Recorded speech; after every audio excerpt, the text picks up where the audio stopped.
राजा को एक अजीब बीमारी हुई। दिन में वो राजा बनकर रहता और रात के अंधेरे में भिखारियों जैसे व्यवहार करने लगता। और ये सब हुआ था बचपन की एक घटना के कारण। कहानी शुरू साल पहले गुस्सैल और ताकतवर राजा, जिसकी ताकत और क्रोध से राज्य में सब डरते थे। लेकिन राजा का बेटा बड़ा उपद्रवी था।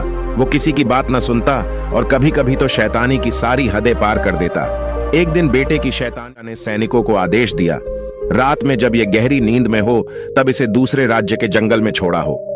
मंत्रियों ने राजा को समझाने का प्रयास किया, पर राजा अपने आदेश पर अटल था। उसी रात सैनिक 8 साल के राजकुमार को दूसरे राज्य के जंगलों में छोड़ आए। एक रात में राजकुमार का पूरा जीवन पलट गया।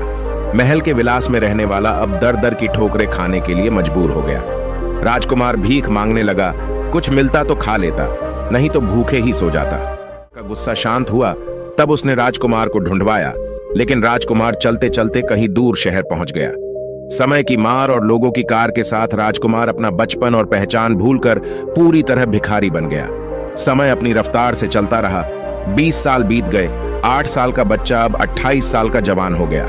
ऐसे ही भटकते भटकते कुछ गांव शहर पार करके एक दिन भिखारी अपने ही महल के हुए गुजरा और तभी सहयोग से बूढ़े राजा ने महल की खिड़की से देखा।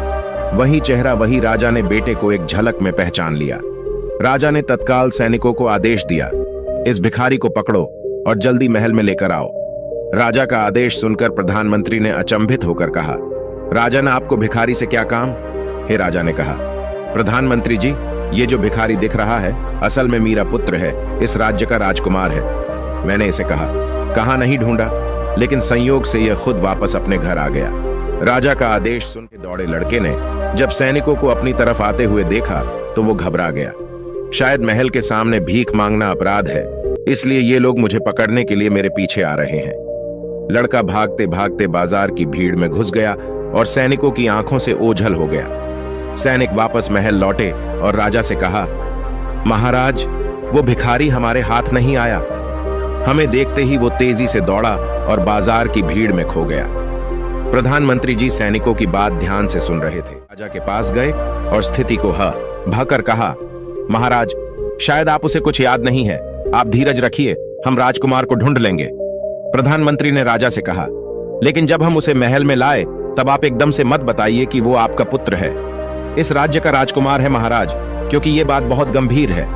क्या पता उसका दिमाग इतनी बड़ी खबर झेल पाए, कहीं वो पागल हो जाए या डर जाए और सोचने लगे कि पता नहीं ये लोग कौन सी चाल चल रही है। यह कि वह राजकुमार है, ये बात सिर्फ हम दोनों के बीच ही रहेगी।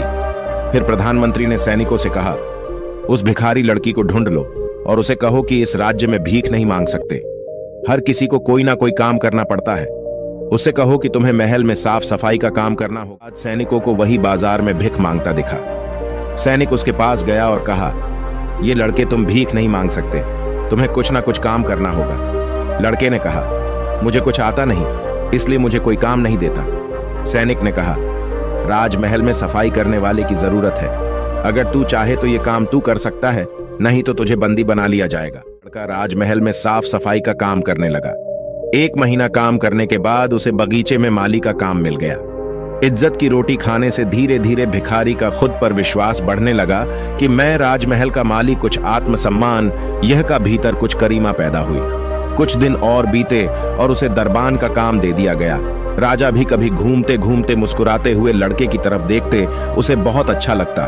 3 महीने बाद लड़का अब अपनी ही नजरों में लड़के का सम्मान बढ़ने लगा, लड़के का विश्वास बढ़ने लगा। कुछ तो योग्यता है मुझ पे कि मुझे इतनी बड़ी जिम्मेदारी का काम सौंपा गया है। कई दिन निकल गए, फिर उसे मंत्रिमंडल में भी शामिल कर लिया गया। वो राजा के सलाहकारों में से एक हो गया। कभी कभी राजा उसकी पीठ भी थपथपा देते, तुम बहुत अच्छा काम कर रहे हो, ऐसे ही मेहनत करते रहो। अब तो कहना ही क्या। लड़के को किस्मत पर भरोसा नहीं होता।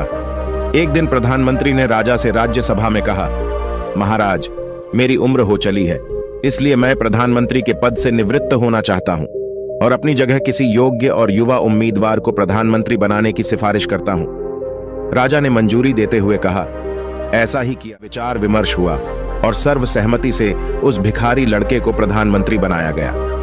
भिखारी को भरोसा नहीं होता, मेर किस्मत इतनी अच्छी कैसे हो सकती है। कहा, मैं दर दर की ठोकरें खा रहा था। मुझ में ऐसा कौन सा गुण है जो ये लोग दे पा रहे हैं।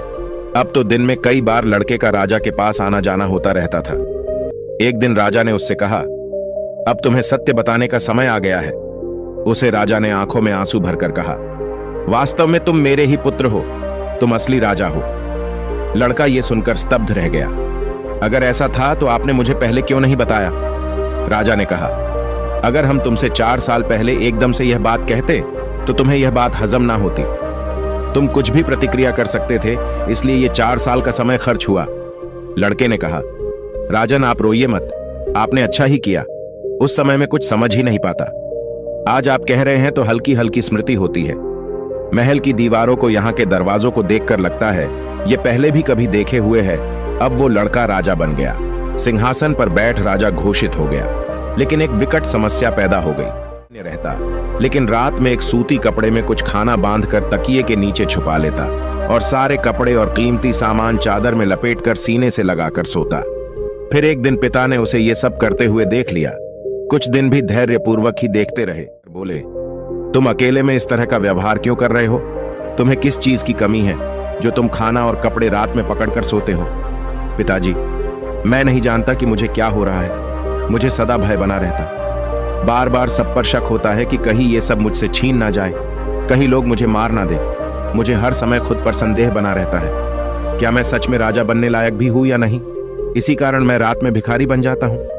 अगर रात में मैं रोटी और कपड़े अपने सीने से लगाकर ना सोऊं तो मुझे नींद नहीं आती।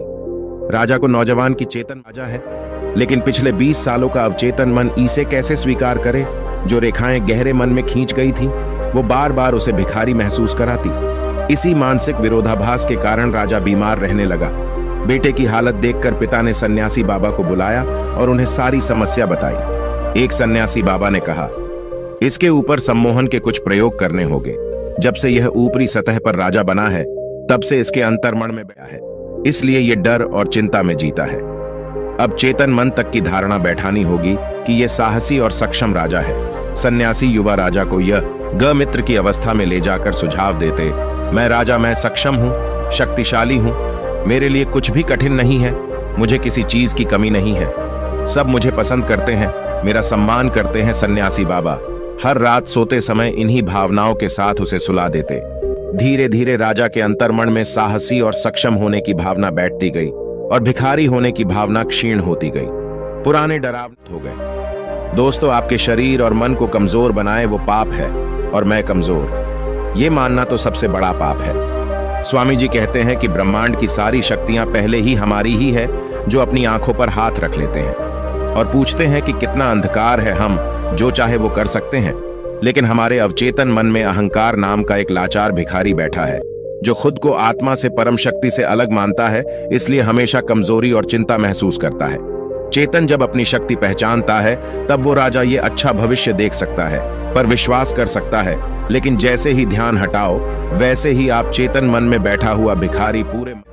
हमें अवचेतन मन को हराना नहीं है, बल्कि अवचेतन तक सही संदेश पहुंचाना है। कैसे योग, निद्रा या ध्यान में खुद को बहुत शांत करके जो भी हम अपने जीवन में पाना चाहते हैं, आनंद, खुशी, ठंड, कामयाबी, कुछ भी, उसकी धारणा बनाकर उसे बार बार महसूस करना है। इससे अवचेतन मन में बसी विरोधाभासी धारणाएं टूटने लगेगी और कुछ ही दिनों में हमारा जीवन परिवर्तित हो जाएगा। तो कहते हैं, किसी वंश या जाति में पैदा होने से कोई महान नहीं होता है। मनुष्य महान होता है अपने अच्छे कर्मों से और अच्छे गुणों से। नमो बुद्ध।